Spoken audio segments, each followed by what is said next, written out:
Livro do profeta Zacarias, capítulo 4, versículo 6. Enquanto os irmãos estão procurando este texto, eu quero aqui externar um testemunho. No ano de 1988, há 11 anos atrás passados, eu estava no meio dessa multidão como vocês aí estão. E eu me lembro até hoje que o pastor Gregório Chazuki do Rio Grande do Sul estava aqui ministrando a palavra de Deus. E ele estava fazendo a oferta missionária. E eu não tinha um centavo para entregar a Deus naquela manhã. E ele começou a oferta lá em cima, de carro, terreno, e veio abaixando. Quando ele chegou na última das ofertas, eu não tinha para dar. O meu coração balançou. Era um menino de 15 anos de idade que estava aqui e que desejava também a obra de Deus. E quando ele terminou aquela oferta, ele disse: agora quem aqui entre vós tem a maior de todas as ofertas, a vida, e gostaria de entregar a Deus? Eu saí correndo do meio da multidão, vim empurrando o crente, derrubei gente aí do meio, caí de joelho aqui no chão. Pastor Gregório se aproximou aqui, olhou para baixo e disse: eu profetizo que a vida desse moço há de abençoar o Brasil e muitos países afora. 11 anos se passaram, tenho pregado o evangelho de Deus na Europa, na África e aqui no nosso Brasil, e Deus tem sido comigo. Eu quero te dizer com isso que o teu esforço de estar aqui, Deus está anotando tudo. Deus conhece o teu nome, o teu endereço, o número do seu sapato. E para Deus não importa se você é o último da fila. Se Ele resolver intervir na sua vida hoje, Ele vai inverter a fila, e você que é o último vai ser o primeiro, para a honra e glória de Deus Pai. Eita glória! Este é um dos milagres que acontece aqui nos Gideões Missionários da última hora. É Deus arrancando gente sem expressão, pessoas que não têm nome, do anonimato, e levantando para exaltar o nome do Senhor. Esse é Deus, esse é Deus.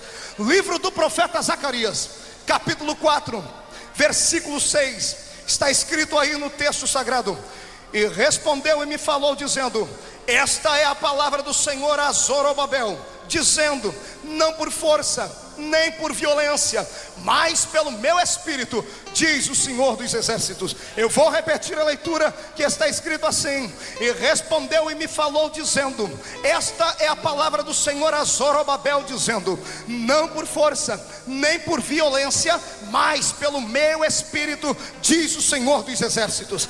E eu quero nesta tarde aqui falar com os irmãos a respeito do maior poder que um missionário pode ter na vida, para enfrentar o mundo aí fora e até mesmo as atribulações da vida. Porque o cristão tem dois grandes inimigos a enfrentar: primeiro Satanás, e segundo os próprios irmãos da igreja, que não entendem e não podem entender aquilo que Deus tem para fazer na sua vida. Quando eu vejo um Gideão aqui chorando, quando eu vejo um desses pequeninos de Deus saltando, gritando, pulando aqui, e olho para o rosto de muitos crentes, até muitos aqui no púlpito, que olham para eles e torcem o nariz e dizem assim: meu Deus, quanta meninice, para que tudo isso? Eu me coloco no seu lugar, porque eu também já fiz isso muitas vezes. Valeu a pena saltar. É melhor pular aqui do que pular carnaval lá fora. É melhor gritar glórias a Jesus aqui do que gritar lá fora. Deixa o Senhor Deus te usar mesmo. Profetiza, canta, dança, salta, glorifica, mas deixa o Espírito do Senhor te conduzir às regiões do Espírito nesta tarde, e você conhecerá o poder de Deus definitivamente como Ele é. Mas o tema desta festividade, final de século, o mundo está em desespero. Que faremos nós? Eu estava meditando nisso nesta manhã e comecei a perguntar: Deus, como é que podemos entender o desespero de alguém se nós nunca ficamos desesperados? Todo ser humano passa pelo desespero. O desespero é uma expressão da alma quando lhe falta esperança.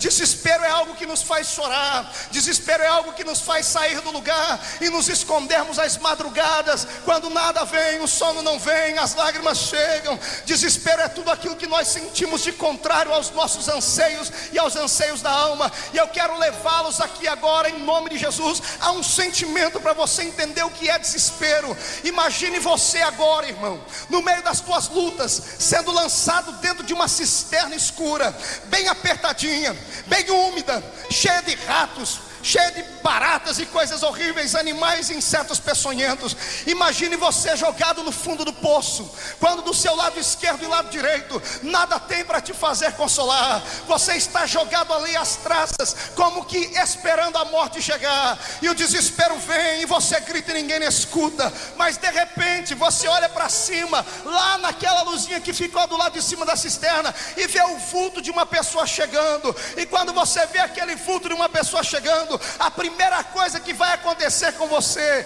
é alegria, porque a esperança começa a nascer. Há sempre uma luz no fundo do túnel, e todas as pessoas que olham para cima esperam um socorro que vem do Todo-Poderoso Deus dos exércitos. Mas imagine você que no meio da esperança, você olha para cima e grita àquele que lá está: por favor, jogue-me uma corda aqui. E a pessoa grita lá de cima dizendo: eu não posso, porque eu não tenho os meus braços, eu tenho os 2 braços amputados. Imagina o desespero, sabendo que a esperança bateu a porta, mas ninguém pôde lhe ajudar. Se isso ainda não te comoveu, imagine você enfermo e sendo lançado dentro de um hospital, onde você ouviu dizer que é um médico açougueiro ali que não cuida das pessoas, e você está na mão de uma pessoa dessa.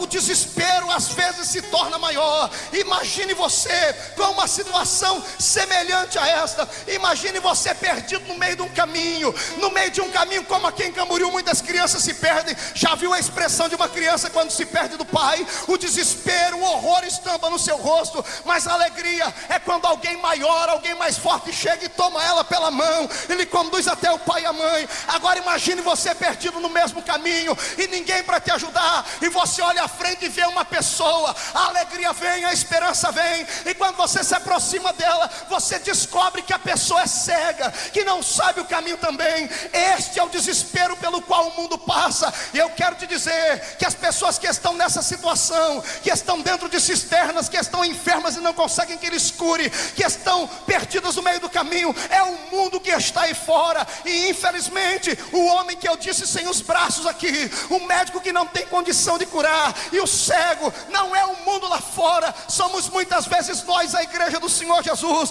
que detemos o nosso coração a palavra da verdade, que falamos que somos pentecostais e acreditamos no poder de Deus, mas não transmitimos isso às pessoas. Chega de viver um evangelho barato, chega de viver um evangelho apenas de palavras. Precisamos começar a operar no Espírito de Deus, caso contrário o mundo não terá esperança. Quando eu olho para a igreja aqui de cima, eu sinto o coração palpitar, porque cada um dos que aqui estão conhece o que é o poder de Deus, ou pelo menos deveriam conhecer. Mas por onde eu tenho ido, a lâmpada do Espírito já está apagada. Muitas igrejas o Espírito não pode mais operar, e eu convoco a igreja para uma obra missionária dentro da própria igreja. Mas nesta tarde, se Deus encher aqui pelo menos meia dúzia de Gideão com o Espírito, nós vamos detonar as portas do inferno, e Deus vai voltar a reavivar o seu povo.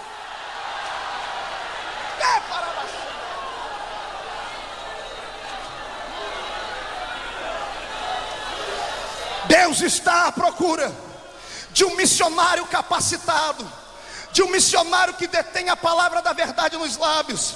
Eu estive pregando no exterior, eu estava ouvindo o irmão falando aqui da Ilha de Páscoa, e eu me senti como ele está se passando lá.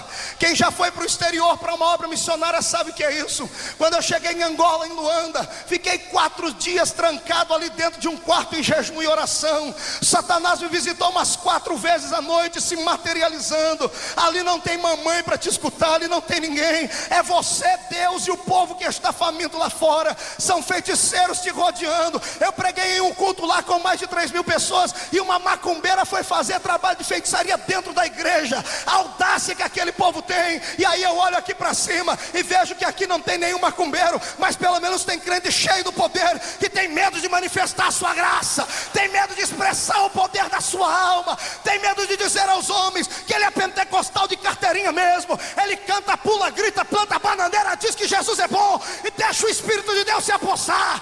Devemos deter a palavra da verdade. Temos que ter poder, senão não adianta. Vocês assustaram, né, irmão? Olharam para esse menino aqui, disseram: o que é isso aí? O pastor Cisino ficou louco. Deixar um menino de 26 anos pregar aí?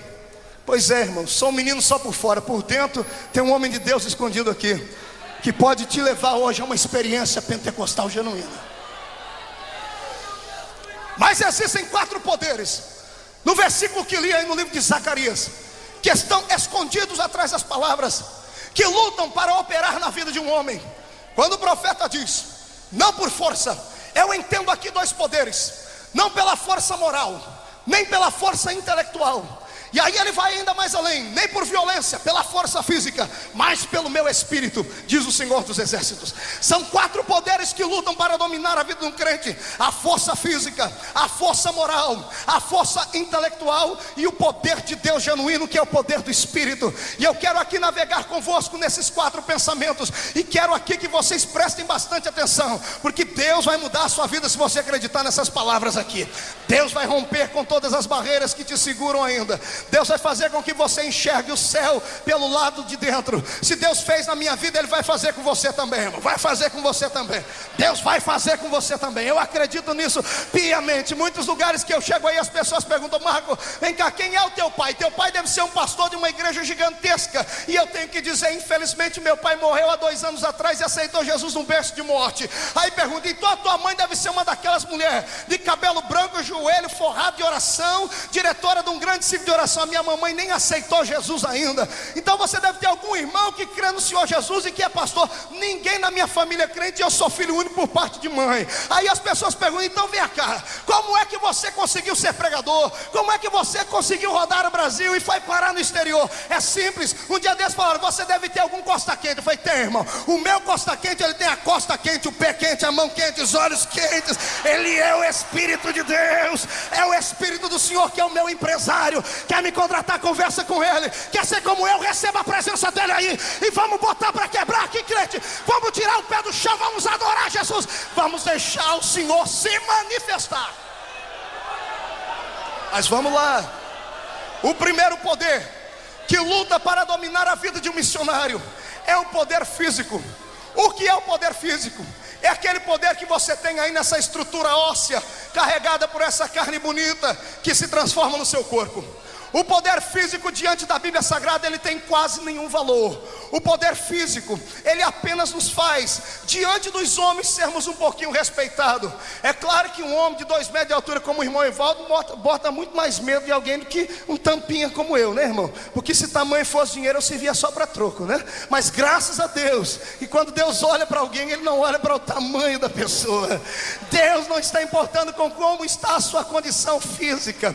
Hoje em dia nós vivemos na era da geração saúde. É todo mundo indo para as academias para secar celulite de cá, gordurinha extra de lá. E eu confesso aos irmãos que até eu tenho um aparelhinho daquele que faz assim abdominal em casa, porque ninguém é de ferro. Quem não quer perder barriga, quem não quer ficar esbelto para poder dar uns pulinhos no púlpito e pregar, não é verdade? Mas eu quero dizer a você que esse poder físico para Deus nada adianta, ou quase nada não adianta. Porque Deus, quando olha lá do céu para cá, Ele não olha para esse invólucro humano. Deus olha para dentro da sua alma, e é a sua alma que conta diante dEle. Tu precisa ter nessa tarde é a unção da graça, do poder espiritual que pode mover a sua vida. Senhoras e senhores, Satanás não tem medo de homem e mulher que faz academia. Satanás não tem medo de homem e mulher que malha o dia inteiro. Satanás começa a temer sim aqueles que frequentam a academia do Espírito de Deus. A academia do Espírito de Deus tem uma aeróbica diferente. É assim, nós podemos levantar a mão, levantar o pé e gritar glória a Jesus, que isso é muito bom. Na academia do Espírito, você não recebe músculo nos braços, mas você recebe um calo no joelho. E Satanás tem que correr mesmo de quem tem calo no joelho, porque a obra missionária é feita assim, com homens e mulheres de oração que detêm o poder da verdade na vida. E se você não é um homem desse, nem uma mulher dessa, ainda está, você pode entrar conosco aqui. O Espírito Santo é o melhor professor de academia espiritual que eu conheço. Ele vai te levar para um monte, depois ele vai te levar para o deserto, e é lá que Ele vai moldar o seu corpo. O seu corpo físico para nada se aproveita. Eu quero dizer a você aqui, meu amado irmão, minha amada irmã, jovens que estão me ouvindo, que têm a mesma idade do que eu, o seu corpo não foi feito para ser vitrine de exposição para os homens e mulheres aí fora. O seu corpo foi feito para ser templo da verdade do Espírito Santo do Senhor. É para isso que o corpo do crente serve. Tua boca não foi feita para maldizer ninguém, a não ser para glorificar o nome do Senhor Jesus Cristo e falar em línguas estranhas. É para isso que serve o teu corpo, é para isso que o teu corpo serve. Então, em nome do Senhor Jesus Cristo, permita o Espírito de Deus se apossar de ti. Houve homens na Bíblia que se estribaram em cima do seu poder físico. Um deles se chamava Sansão. Sansão por várias vezes brincou com Deus, e em uma de suas brincadeiras, a mulher que havia seduzido Sansão disse: olha, os filisteus vêm contra ti.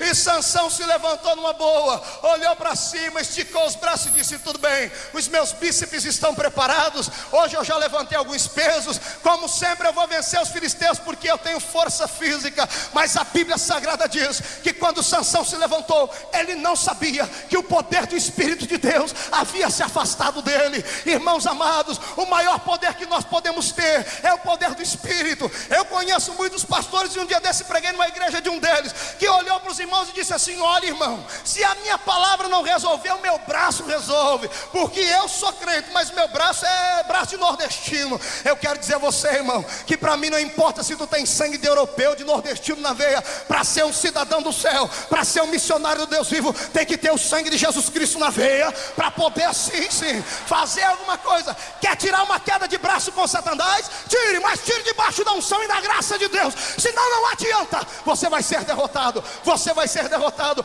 Quantos homens não pregaram aqui nessa tribuna, e hoje eu estava ali sentadinho no canto, e me lembrei de grandes figuras, homem em quem eu me espelhei, a maioria dos pregadores se espelharam, e hoje não tem condição nem de olhar aqui para cima. E eu comecei a dizer: Deus, por que isso? E o Senhor disse: eram homens que se estribavam em cima do seu poder, em cima da sua estatura e de tudo que tinham, mas eles se esqueceram que os que confiam no Senhor têm que renovar suas forças lá no pé do altar, e se esqueceram que os homens confiam em carros e outros em cavalos, mas o missionário pregador da palavra confia no Senhor dos exércitos, que está acima de todas as coisas.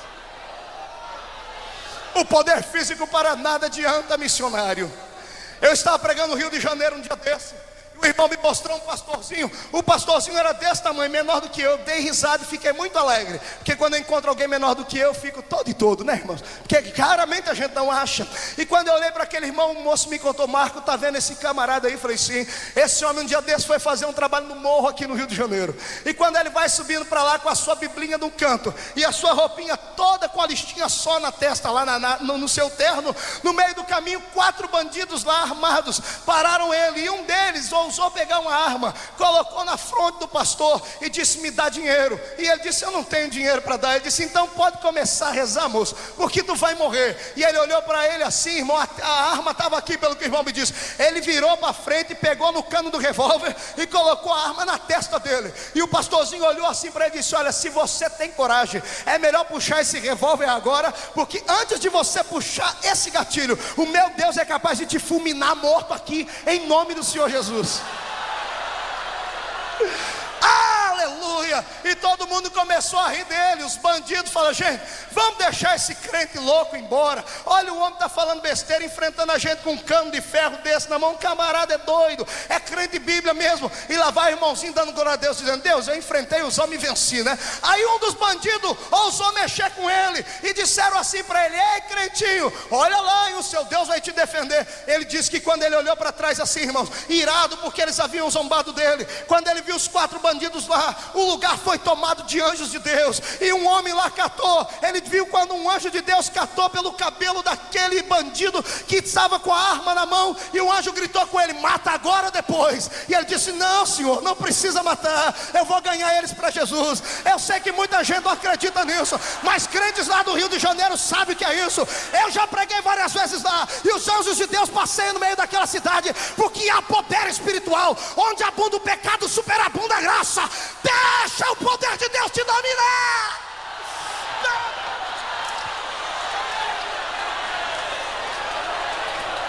Viva cantoreba de carabacalaba da choderá. E não adianta ficar me olhando com esse olhão seco parecendo coruja não, que é isso mesmo, irmão. Crente para ser crente, Gideão para ser Gideão, tem que ter fogo dentro da sua buzina, tem que ter fogo aí dentro do seu cântaro, tem que ter fogo nos olhos, fogo nos pés. Receba em nome de Jesus mais poder, se você acredita nisso. Tem que ter poder, irmão. Tem que ter poder. Tem que ter unção divina. Missionários, Gideão, pastores, temos que ter unção divina. Muitos pastores se perguntam por que os gideões conseguem arrancar tanto dinheiro do povo. E ontem eu estava meditando disso e eu descobri que na minha igreja ninguém contribui. Agora chega aqui nos Gideões, os irmãos dão até sapato, meia, camisa, e lá na igreja não dá nem um centavo. E eu descobri isso ontem à noite, porque eu fui comer num restaurante e eu vi que quanto mais cara a comida, mais gostosa ela é. E semana passada eu comprei um marmitex desse de R$1,99, irmão. O cheirinho estava bom, sabe? Mas quando eu dei uma mordida, veio 2 cascalhos de pedregulho que quase me quebrou os dentes. E eu comecei a entender. Sabe por que ninguém contribui na sua igreja? Porque você dá uma comidinha ralé, uma comidinha simplesinha, uma comidinha de R$1,99. Aqui no Gideão não, o povo aqui só come comida 5 estrelas. Aqui o restaurante de Jeová vem quentinho lá do céu. É por isso, porque aqui pregador tem que orar, não tem, pastor Luiz Antônio? Tem que orar, tem que jejuar, tem que ter graça para pregar. Você quer esse poder sobre a sua vida aí, irmão?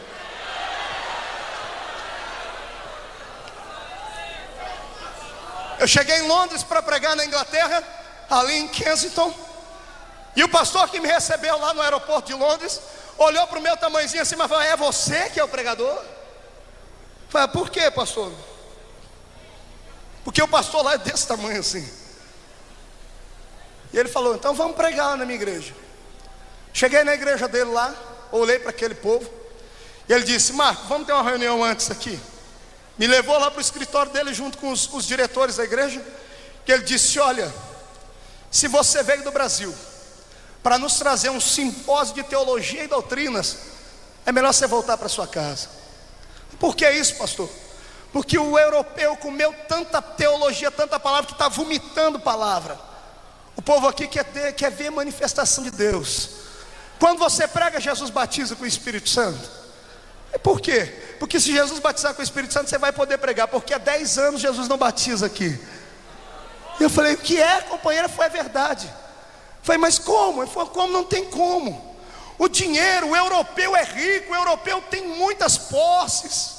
Cheguei em Portugal para pregar na igreja em Aspuja, ali do lado de Lisboa, mesma coisa. Fui pregar no púlpito, o pastor me chamou do lado e disse assim, só que ele foi mais na carne, né? Ele disse: irmão, o irmão vai pregar, o irmão é brasileiro, nós conhecemos brasileiro, né? Brasileiro tem sangue latino, pula, grita. Os europeus não, os europeus são mais fechados, os europeus são um povo mais clássico, os europeus são um povo mais estudado, o europeu fala 3, 4 idiomas, e o meu povo aqui, eles ouvem bastante, eles não são muito de se expressar. E eu peguei o microfone para pregar. Quando eu olhei para aquele povo, o Espírito Santo falou: meu filho, isso não tem nada a ver com o europeu, não tem nada a ver com estudo, isso aí tem a ver com a frieza do Espírito. Se eles abrirem o coração, eu faço. E eu comecei a pregar igual os evangelistas do Brasil pregam. Sabe como é que prega evangelista da Assembleia de Deus do Brasil? Pula, grita, faz de tudo, acontece, profetiza, sai correndo no meio do povo. O povo ficou tudo assustado. Aí Jesus batizou 44 pessoas com o Espírito Santo na igreja. Aí o pastor português olhou para mim e disse: meu amigo, onde foi que você aprendeu a batizar o povo com o Espírito Santo? Eu caí na risada. Eu falei: irmão, eu estou em que igreja? Assembleia de Deus? Sim. Falei: quantos crentes tem a Assembleia de Deus de Portugal? Ele me disse: 15 mil membros de costa a costa. E eu falei: meu Deus, 15 mil membros é o que tem o meu campo lá no interior de Ribeirão Preto, onde eu congrego. E eu falei: em Portugal inteiro. E ele disse: Marco, nós estamos aqui debaixo de frieza. Os pregadores de fogo que chegaram aqui, os pastores colocaram no banco. Lá não pode se profetizar. E os crentes que profetizam foram colocados no banco. Aí depois ficam dizendo: não, é que as coisas mudaram, é que a Igreja Universal chegou lá e tomou conta. Não é nada disso. É que falta o Espírito de Deus na vida de todos. O Espírito Santo já não tem mais liberdade. O Espírito do Senhor não pode levantar mais um profeta que eles mandam calar a boca. Mas eu quero dizer a todos os gideões missionários aqui: se todos aqui neste ano saírem daqui com o propósito de serem uma atalaia na casa de Deus, vão começar a pôr fogo no Brasil inteiro. Vão começar a pôr fogo no Brasil inteiro. E Deus vai abençoar.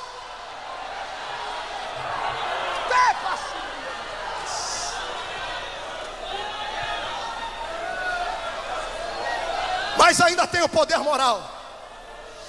O poder moral é um pouquinho mais perigoso do que o poder físico. O poder moral nos fala do nome, nos fala do sobrenome. O poder moral nos fala da carteirinha, da credencial que temos. O poder moral nos fala da família em que pertencemos na igreja, principalmente se o dízimo é maior ou é menor. O poder moral maldito é o homem que se estriba em cima dele, que acha porque é filho do doutor fulano de tal pode fazer missões. Missões não são a missão não é hereditária, irmão. A chamada divina não é hereditária. Deus pode sim levantar um filho do pastor para ser pastor também, mas isso não é regra. Essas coisas podem acontecer como não podem acontecer. Ninguém aprende a ser obreiro, missionário, nem pastor atrás de uma mesa. As pessoas aprendem a ser isso no meio do povo, e principalmente se for um povo pentecostal. Se não for, não adianta. Nós precisamos nesta hora final tomarmos a nossa bandeira da fé e levantarmos por esse Brasil inteiro e tirarmos os ditadores que têm barrado a unção do Espírito de Deus. Eu sei que isso aqui pode custar o meu pescoço, mas eu tenho que dizer, porque um dia eu estava pregando uma igreja dessas aí, e o filho do pastor foi me atender, e ele me levou para uma igreja, me apanhou no aeroporto. Quando eu cheguei na igreja, uma igreja rica, bonita, toda encarpetada, eu falei 15 minutos e ele me mandou sentar. E eu disse: por quê, irmão? Ele nem conversou comigo. À noite o co-pastor dele lá chegou em mim e disse: olha, você quer continuar pregando aqui? Eu falei: quero. Então anote aí o que você não pode pregar na minha igreja. Eu falei: mas como é que é exatamente? Você não pode falar isso. Não podia profetizar, irmãos, não podia gritar, não podia sair fora do microfone ali, não podia deixar o Espírito me revelar. Eles tinham que ver o esboço da minha mensagem antes. E eu falei: irmão, e se eu não fizer nada disso? Ele disse: olha, ele mandou você sentar, agora ele vai te mandar embora. Me deu uma tristeza na alma, irmãos. E eu falei: meu Deus, essa não é a Assembleia de Deus que eu nasci. Eu sei que eu nasci numa cidadezinha do interior, lá em Orlândia, e o meu povo está aí por meio espalhado. É uma cidadezinha pequenininha. Não, eu fui crescido na Vila Tatu da minha cidade, de roupinha rasgada, mas a minha igreja era cheia de fogo, tomada na unção do Espírito. Deus tinha liberdade de operar. Eu fui para o quarto de hotel aquele dia injuriado. Eu falei: Jesus, já que não tem jeito, eu vou entrar no ritmo do pastor, porque itinerante que não prega o que o pastor quer, depois ninguém nunca mais convida e ainda fecha a agenda pra gente, né? Só Jesus para guardar. No outro dia eu olhei, acordei de manhãzinha e falei: vou pelo menos aproveitar o café da manhã no hotel, né? Quando eu cheguei no café da manhã, tinha uma mesa lá com um tal de café colonial, irmão, que eu nem sei o que é isso. Lá em casa é só pãozinho com manteiga e um pouquinho de café. E eu fui lá e coloquei uma mesa, enchi, falei: pronto, Jesus, eu não prego na igreja, mas pelo menos vou comer bem. Quando eu fui orar para comer, irmãos, o Espírito do Senhor falou no meu ouvido: você não lembra o que te aconteceu ontem? Falei: lembro. Então volta para o quarto para você orar e jejuar. Volta lá para o quarto. E eu olhei para aquela mesa de café, dei uma lambida nos beiços, e eu falei: então até logo o cafezinho. Voltei para o quarto e orei. Na hora do almoço estou eu descendo lá, e tinha muita carne assada. O cheiro do restaurante chegava lá no apartamento onde eu estava. Quando eu abri a porta do restaurante, olhei assim, era carne que voava para tudo quanto é lado. Meu estômago já estava nas costas mesmo. Falei: é hoje, Jesus, obrigado. Quando eu dobrei, eu sentei ali na mesa, fui fazer a oração de agradecimento. O garçom parou para esperar eu fazer a oração, e quando eu terminei de orar, o Espírito do Senhor falou: o que você está fazendo aí ainda? Falei: Senhor, estou com fome. Vai para o quarto orar e jejuar, meu filho. Vai orar e jejuar. Eu olhei para o garçom, falei: Senhor, me dá licença, eu vou para o quarto me retirar. O garçom deve ter achado que eu era pneu da cabeça. Quando foi 6 horas da tarde, eu desci para jantar. Aí eu já fui esperto, né? Fui ouvindo: bom, agora ninguém falou comigo, agora eu vou poder jantar. Quando eu cheguei na porta do restaurante, não servimos janta de sábado. Eu falei: oh Jesus, eu te agradeço. Cheguei no culto, irmão, com o estômago aqui atrás. Quando eu dobrei o meu joelho lá no púlpito, o Espírito do Senhor veio sobre mim. Ele me encobriu como um manto de glória e disse: filho, eu vou fazer aqui hoje coisas que há 10 anos eu não faço nesse lugar, porque a minha presença precisa voltar.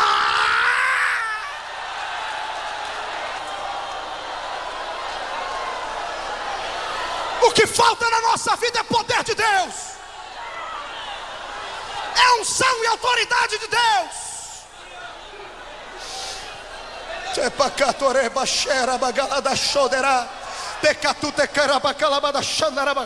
Vamos deixar essa glória de Deus entrar aqui um pouquinho. Foi quase 3 horas de apresentações, homens falando. Vamos deixar o Espírito Santo falar um minutinho aqui. Todo crente, levante a sua mão direita agora comigo. Senhor Deus, é só para quebrar o gelo, Pai. Onde houver uma mão direita levantada, toca nele com uma brasa de fogo tirada do teu altar. Libera sobre nós a tua glória.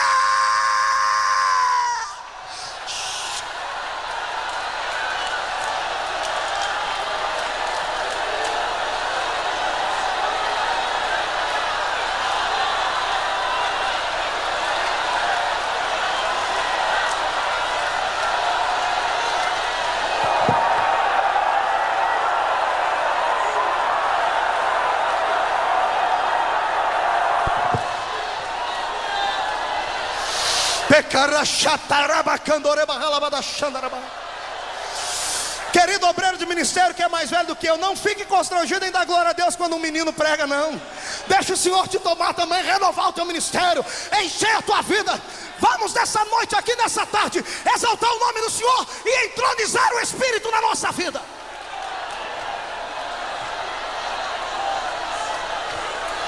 Oh, aleluia. Escute-me aí mais um pouquinho. O poder moral rouba da pessoa a presença do Espírito, porque ele se estriba em cima do seu conhecimento. E há um exemplo claro disso no livro de Atos dos Apóstolos, no capítulo 19, quando um homem chamado Cefas, um certo sacerdote principal ali dos judeus, ele tinha 7 filhos. E esses seus 7 filhos, a Bíblia diz que eles eram profetas de carteirinha, encomendados, profecia por encomenda. E esses 7 moços, eles se estribavam primeiramente porque eram filhos de um sacerdote. Eles achavam, porque eram filhos de sacerdote, podiam profetizar, podiam expulsar, podiam fazer obra missionária por engano. E Deus nunca aprovou isso. Deus nunca aprovou isso. Existem muitos filhos de Eli por aí, Ofni e Finéias, que jogam para o ar com as 2 mãos o que os pais custaram com 2 joelhos no chão para conquistar. Eu conheço isso e você conhece também. Tem crente que viajou 3.000 quilômetros para vir aqui, porque lá na igreja dele ele não tem liberdade. É por isso que chega aqui, ele pula e faz o que tem que fazer. E se eu fosse você, eu faria a mesma coisa, irmão. Faria mesmo. Eu faria a mesma coisa. Lá estão os 7 filhos de Cefas, e eles partem para cima de um homem endemoniado. E a Bíblia diz que quando eles chegam perto do endemoniado, eles fazem 3 coisas. Primeiro, eles olham para o endemoniado e dizem assim: ei, atenção aí, seu demônio miserável. Primeiro, nós vamos aqui imitar um grande pregador da época que se chama Paulo. Eles olham para ele e dizem assim: olha, demônio, nós te esconjuramos pelo Deus de Paulo. E eu aprendi aqui o primeiro erro dessas pessoas que se estribam em cima da sua família ou do seu nome. São pessoas que muitas vezes não são uma voz diante do povo, são ecos de outras pessoas. E eu sou aqui capaz de dizer aos irmãos que admitir que eu já fui um desses. Eu já fui um menino que imitava os pregadores, e eu achava que não era errado, porque eu gostava de ver. Inclusive existe um que quando eu vejo ele pregar aqui, eu quase babo. É o pastor que pregou ontem à noite, pastor Gilmar Santos. Eu oro por ele, Deus abençoe. E quantas vezes eu não imitei Gilmar Santos? Eu falei para o pastor Luiz Antônio que eu ia dizer isso aqui. Quantas vezes eu não imitei o pastor Gilmar Santos? Quer ver, não é assim que ele prega? Meus amados irmãos, deixa eu ver. É assim, não é? Eu fazia também. Agora pergunta para mim se acontecia alguma coisa quando eu pregava. Irmão, em vez de cair um poder na igreja, caiu uma tristeza na igreja. E eu falava: Jesus, eu prego, até a língua estranha dele eu imitava, e não acontecia nada. E um dia eu dobrei meu joelho e o Espírito Santo falou: vem cá, seu bobão, você não precisa imitar ninguém não. Eu não quero que você seja eco de ninguém. Eu quero que você seja uma voz. Eu quero que você seja uma voz. Eu quero que você seja uma voz. Uma voz. Deus quer que você seja uma voz. E eu dizia: Deus, eu não tenho tamanho de pregador, eu não tenho padrinho, eu não tenho nem voz de pregador. A minha voz é uma verdadeira taquara rachada. E o Senhor disse: mas você tem a minha presença, e a minha presença faz a diferença. A presença do Senhor faz a diferença. A presença de Deus faz a diferença. Eu gostaria que hoje você entendesse isso. A tua vida é igual a vida de um caranguejo. Tu só anda de lado, só sabe imitar os outros. Você não pode continuar assim. Você tem que ser uma voz. A segunda coisa que eu aprendo com esses homens é que além deles imitarem a voz e o jeito de Paulo, olha o que eles faziam aqui, irmãos. Pelo que eu anotei aqui, eles eram conhecidos pelos homens. E para Deus não importa se você é conhecido entre os homens, doutor fulano de tal, não sei que me ajude, não. Para Deus você tem que ser conhecida no inferno. Verdadeiro missionário, verdadeiro pregador tem que ser conhecido lá no inferno. Foi o que os meninos fizeram com o homem lá e disseram: olha, nós te esconjuramos pelo Deus de Paulo. O demônio olhou para eles: eu conheço a Paulo. O demônio conhecia Paulo lá nos quintos dos infernos. Agora, do que adianta você ser conhecido pelo presidente da convenção, e quando Satanás chega perto de você, tu sai correndo dele? Tu tem que ser conhecido no inferno e ter autoridade para vencer. Tem que ser conhecido no inferno.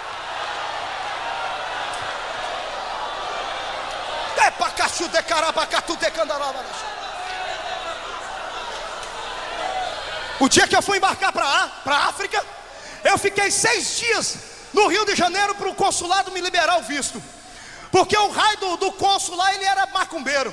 E quando ele viu a Assembleia de Deus escrito, e junto com o carimbo do Ministério da Cultura de Angola, ele não quis me deixar ir.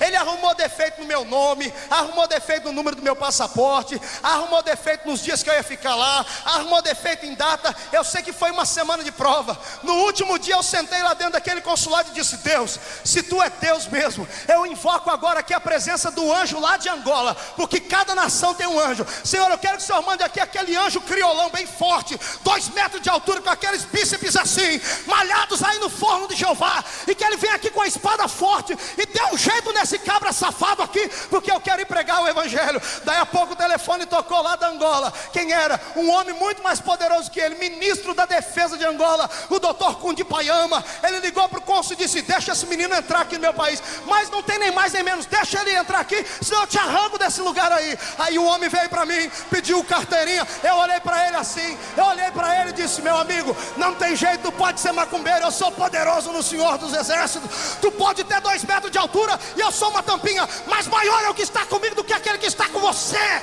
A graça, o poder faz a diferença.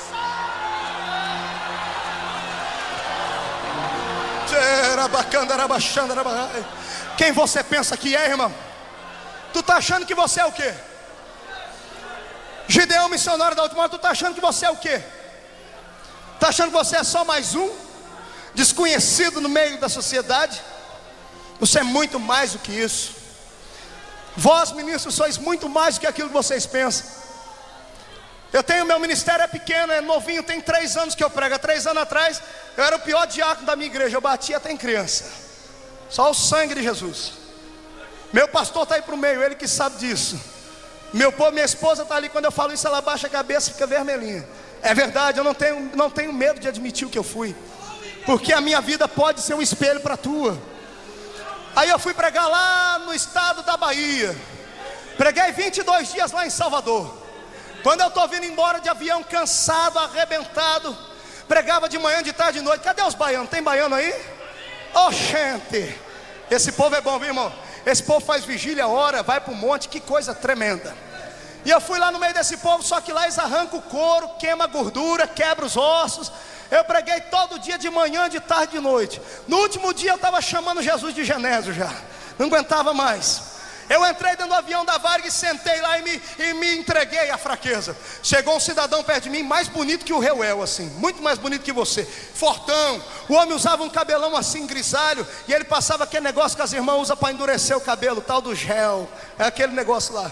O homem chegou e sentou perto de mim, mas ele veio todo granfino, irmão. E eu sentadinho no meu canto, ele olhou assim para mim e falou: você me conhece? Eu olhei para ele: eu não conheço o senhor não, me desculpe.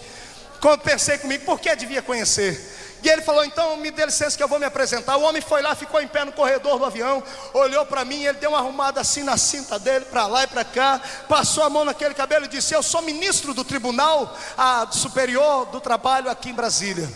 Eu olhei para ele e fiquei sem saber o que dizer. Pois não, eu sou presidente do Sebrae do estado da Bahia. Não queria me dizer nada. Aí ele falou: eu sou presidente do Comércio e Indústria do estado da Bahia inteirinho. E eu só olhava para ele. Ele falou: eu sou médico de ouvido e nariz e garganta, o tal do otorrino. Eu achei como estava falando em língua estranha comigo. Otorrino. Quando ele terminou, eu vi que ele até cansou. Ele sentou, eu olhei para ele, peguei na mão dele assim: doutor Humberto, disse: muito prazer conhecer o senhor. Fiquei quieto, irmão. O homem ficou possesso. Eu acho que ele queria que eu pegasse a mão dele e fizesse assim: meu Deus, vou ficar 2 anos sem lavar minha mão. Peguei na mão do ministro. Eu sou muito mais do que isso. Fiquei no meu canto, aí a pouco o homem injuriou, olhou para mim: mas vem cá, rapaz. Gente, quem é tu, rapaz? Quem é você? Eu olhei assim para ele e falei: agora é minha vez. Fui lá no corredor do avião. Todo baixinho é invocado, irmão, não mexe com baixinho não. Dei uma arrumada na minha calça assim.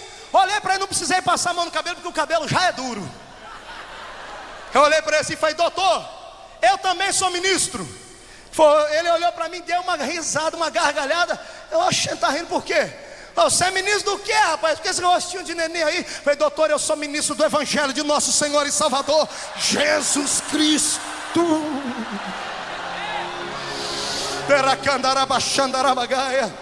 Eu sentei ali, o homem abaixou a cabeça de um jeito que começou a sair água do olho dele. Eu olhei e falei: doutor, o que aconteceu? Ele: entrou um cisco aqui dentro. Eu falei: doutor, dentro do avião não entra cisco, não cola. O que está acontecendo? Ele olhou para mim assim: rapaz, eu já sou um homem vivido. Eu tomei café da manhã com a CM hoje. Estou indo para São Paulo, uma reunião com o Celso Pitta e Maluf. Daqui 2 dias eu vou estar jantando com o presidente Fernando Henrique Cardoso. Eu tenho uma das maiores fazendas aqui da Bahia. E vou lhe dizer, eu tenho muito jagunço. Nem meu pai me batendo, eu nunca chorei na vida. Agora, o que você tem, rapaz? Que quando você disse que é ministro desse tal Jesus aí, aqui dentro tribulou tudo, aqui dentro meu coração apertou.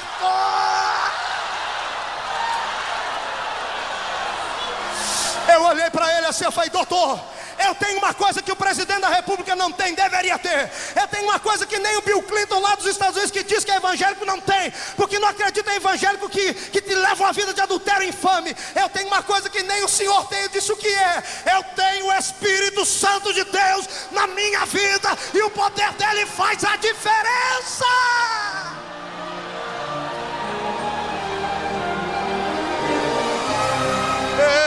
Quem tem o Espírito Santo aí?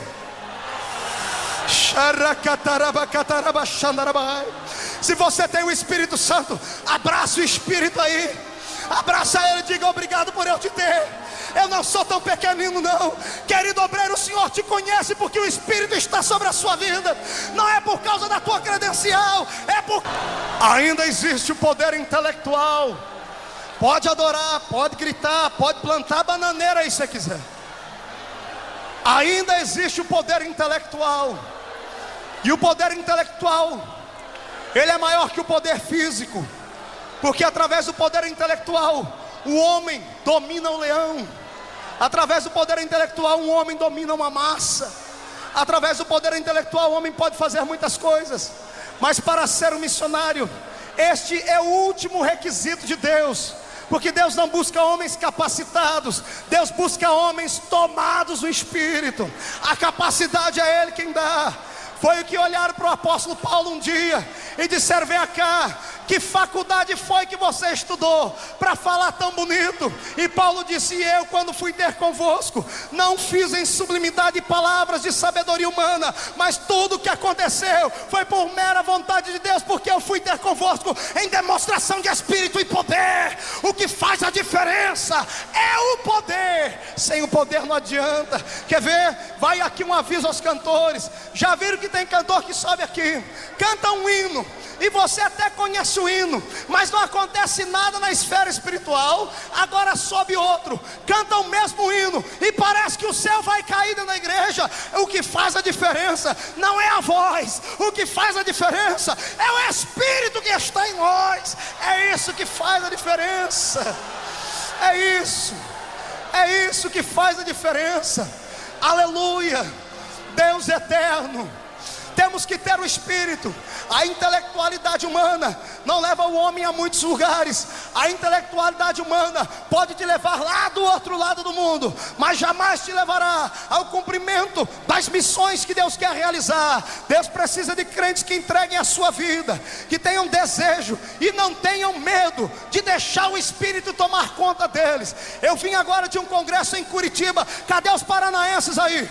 Cadê os paranaenses? Vocês ficaram sabendo do congresso da Almadice? Na segunda-feira à noite, Jesus desceu naquele lugar, e ali todo mundo foi para o chão naquela igreja. 9.000 pessoas, a unção de Deus desceu. Foram mais de 400 pessoas batizadas com o Espírito Santo numa noite. Quem é que estava lá? Um grande pregador? Não, é a unção do Espírito estava lá. E isso acontece aqui nos Gideões. Eu até digo, não precisa ser pregador para pregar aqui, porque até algumas pessoas que vêm aqui que nem crentes são, quando começa a falar o povo da glória a Deus, mas o poder que permanece é aquele que vem da unção do céu, da unção do Espírito. É Ele que faz a diferença.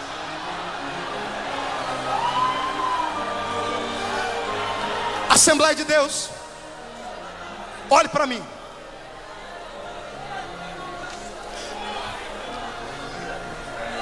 Um dia desse na minha casa o telefone tocou.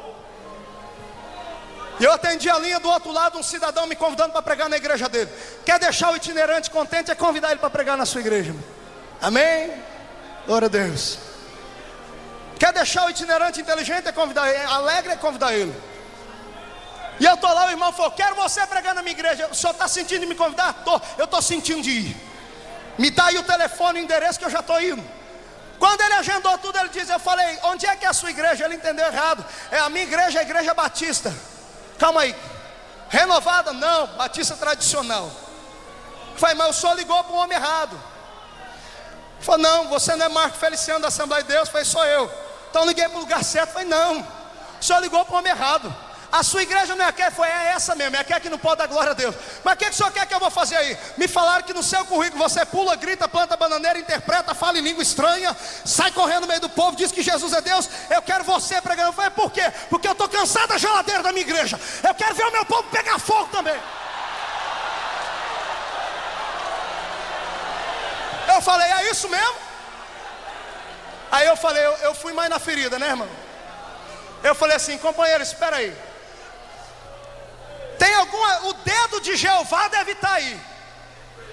Eu falei para ele: o que aconteceu aí para o senhor me convidar? Ele ficou todo sem jeito e disse: olha, eu sou um pastor já de 64 anos. Eu estudei nos Estados Unidos da América. Dr. Billy Graham e Henrietta Mears foram os meus professores lá em Princeton.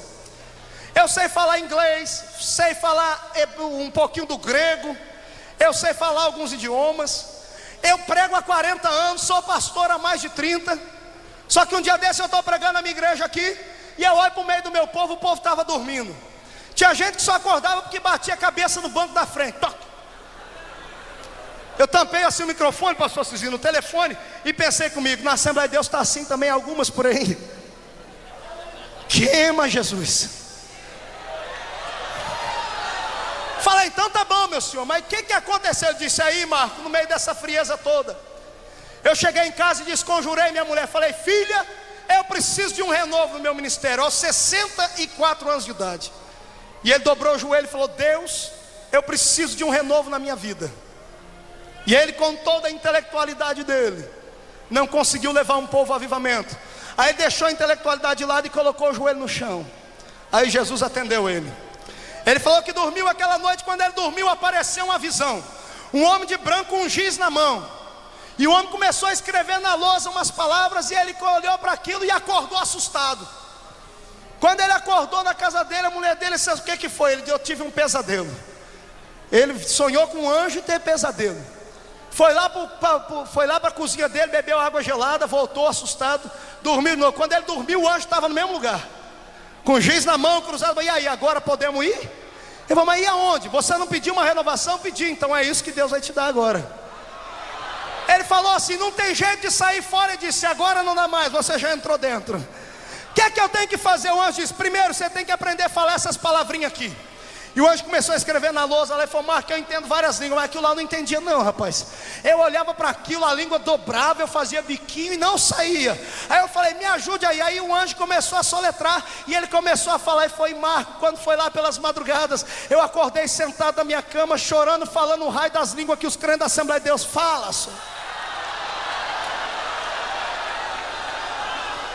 Eu olhei para aquilo. Quando ele me disse isso, o Espírito do Senhor veio no meu coração e disse: meu filho, a que ponto eu cheguei? Eu só faço isso porque o meu povo abandonou a presença do Espírito. Deus está trabalhando de diversas formas, porque você e eu somos os culpados. Muitos aqui têm medo de expressar sua liberdade no Espírito, e muitos não podem ser dignos nem de ser chamados de pentecostais, porque existem 3 tipos de pentecostais. Existem os pentecostais que vivem no Pentecoste só na teoria, já leram na Bíblia sobre o Pentecoste, já viram alguém falar em línguas, já viu alguém profetizar, mas mas nunca teve uma experiência na vida. Existem aqueles pentecostais que vivem no Pentecoste da saudade. Eles só se reúnem, irmão, como foi bom aquele ano dos Gideões. Lembra 300 anos atrás, quando a irmã Manuela teve aquela visão? Você está pior do que o primeiro. Crente não pode viver de Pentecoste atrasado. Crente não pode viver de Pentecoste de palavras. Crente tem que viver o Pentecoste na experiência, na prática. É no dia a dia, é falando, é sentindo, é gritando, é exaltando o nome do Senhor. Quem lê os livros históricos do verdadeiro povo pentecostal que começaram as missões, vão se assustar. Eu li um livro um dia desse de um grande homem chamado Smith Wigglesworth, e ele conta que os cultos na igreja dele o povo voava. Vocês entendem isso? Os crentes flutuar no ar há 100 anos atrás. Falei, meu Deus, aqui os crentes dão um pulinho, o pastor quer mandar eles parar lá na sua igreja. Eu queria ver Jesus fazer crente voar aqui hoje.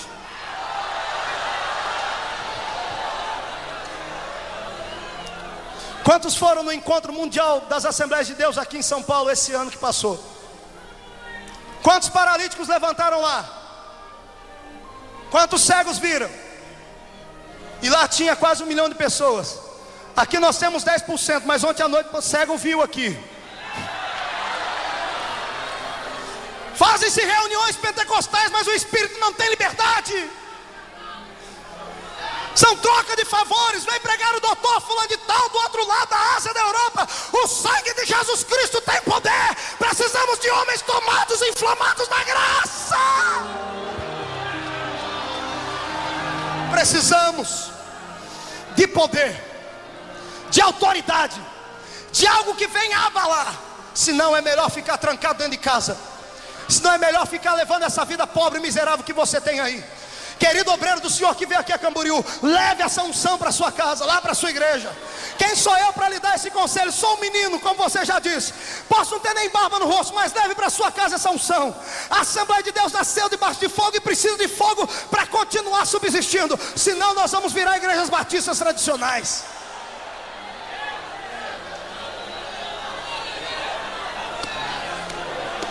Agora tem o último poder. Eu falei do poder intelectual, do poder moral, eu falei do poder físico. Agora eu quero falar do poder espiritual. O poder espiritual. O poder espiritual ele se dá de duas formas, ou para o bem ou para o mal. Existem 3 dimensões conhecidas pelos homens. É a dimensão do espírito humano, é a dimensão do espírito do diabo e a dimensão do espírito de Deus. Cada um opera em sua própria dimensão para fazer aquilo que lhe convém. Deus está na sua dimensão, criando e guardando a terra. O diabo destruindo e fazendo mal, e o homem sendo usado aqui na terra. Agora existe uma 4ª dimensão, que é a dimensão que todo missionário, que todo obreiro, que todo crente deveria conhecer. É uma 4ª dimensão espiritual, onde se dá a união do espírito do homem com o espírito de Deus, ou o espírito do homem com o espírito do diabo. Quando o homem se une ao espírito do diabo, sai homens como o Dr. Fritz, sai homens como esses aí que fazem prodígios também, que operam milagres e curam. E eu não duvido daqueles milagres, porque do mesmo lugar que veio o poder divino, veio aquele poder, porque Lúcifer recebeu de Deus. Não tente você dizer que é charlatanismo. Muita coisa é, mas muita coisa é porque o diabo também tem poder. Agora, se a união do espírito do homem com o espírito do diabo transforma-se em feiticeiros, imagina o que acontece quando o espírito de Deus se une com o espírito do homem. Imagina o que vai acontecer aqui hoje se você se entregar sem reserva ao Espírito de Deus. Deus vai fazer contigo o que fez comigo, me arrancar de uma cidadezinha lá 3 anos atrás e me trazer aqui para pregar para vocês. Deus pode mudar a sua vida, Deus pode transformar o seu raciocínio, Deus te levará a uma compreensão muito além daquilo que você pode sonhar. Precisamos do poder espiritual, e é isso que eu convoco vocês aqui agora para buscarmos. Quantos querem uma nova experiência assim na vida? Fique de pé comigo os que estão sentados.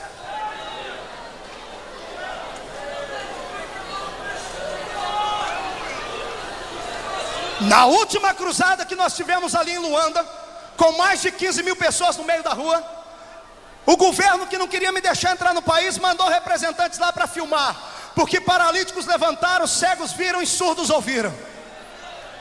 E eu convoquei aqueles africanos todos, porque eles não têm dinheiro no bolso, não têm sapato para vestir, nem roupa para colocar no corpo, mas eles têm desejo e fome do Espírito de Deus. E eu disse a eles: quantos aqui querem ter uma nova experiência com Deus? E 15 mil angolanos no meio da rua levantaram seus braços para cima. E o que Deus fez ali, só a eternidade vai revelar. O culto começou às 2 da tarde, era 10 horas da noite. Estava todo mundo no meio da terra, ao ar livre. Eles batiam os pés no chão, a poeira subia de cá, a glória descia de lá.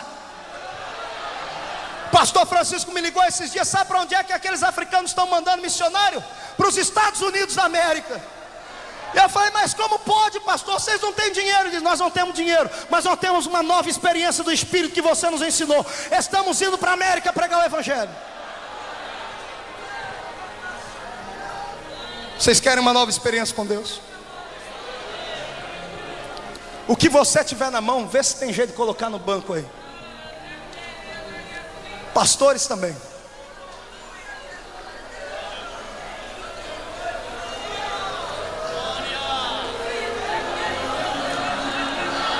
Vai ter crente que vai para o chão aqui em 2 tempos. Pessoas aí do lado de fora do ginásio, se segurem, porque a graça da unção de Deus vai vir sobre ti. O poder de Deus virá sobre esse ginásio aqui agora, como sempre vem. Mas hoje ele vai vir de uma maneira diferente aqui. Todo Gideão missionário, levante as suas 2 mãos para o alto abertas. Abra as suas mãos. Pastores,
que interessa, é o poder espiritual que interessa. Vocês aqui na frente. É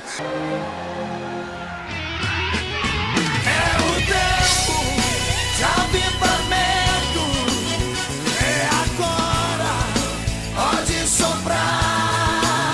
Eu já sinto um forte vento, um vento impetuoso, irmão, não pare de adorar. Sopra vento, sopra vento, sopra vento, sopra vento, sopra vento.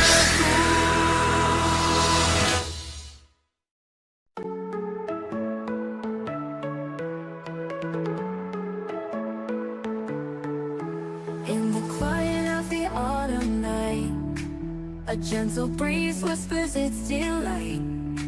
Leaves rustle softly, stars gleam bright.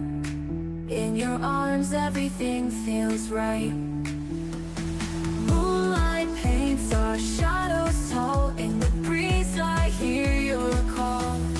Autumn breeze in the night so tenderly. In your embrace I feel so free. Every sigh, every touch we share. In the autumn breeze I know you care. Stars above, a blanket of